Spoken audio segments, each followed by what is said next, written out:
So what are the patients who can't have a robotic prostatectomy? So specifically obesity, prior surgery of the abdomen. So I think we've had 3 questions on that. So could you just answer that question at this point? Well, that's a very good point. And what's important is that anyone that would be a candidate for open surgery would be a good candidate for robotic prostatectomy in our hands. Obviously, like what I said, you have to know your patients, you have to pre-plan, and no surprises in the operating room. I'm going to go over some of the challenging cases and review it in a minute, Simon.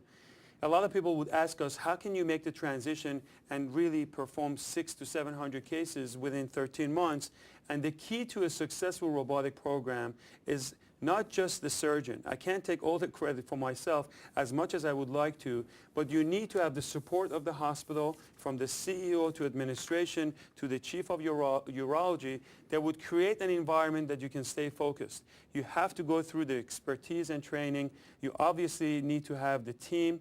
These are the guys that are working extremely hard, and there are few people that are not in this picture, and I'd like to take this opportunity to thank every one of them. What we have at Mount Sinai is a coverage. There are people involved before the surgery, there's a team in the operating room that are always with me, and there's a team that will take care of you afterwards. To me as a surgeon, that's extremely important, and I want to give you the comfortable environment that would be cured of cancer and with the dedicated staff that we have.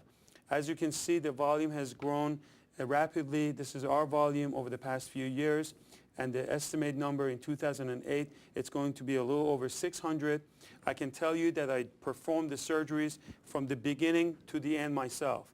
A lot of my patients have read about my background. There is a moral and ethical bond that goes between myself and the patients. When you come to Mount Sinai, you can be assured that I'm there from making the incision to finishing up your surgery, and you're coming for the expertise, and that's a very important point for people to know. Now, going back to your question, Simon, we've seen a lot of patients and complex cases coming in among these 1,400 cases. Certainly patients with previous midline abdominal incisions, patients who have had colon resections. That's when your laparoscopic skills comes very handy, and it's important.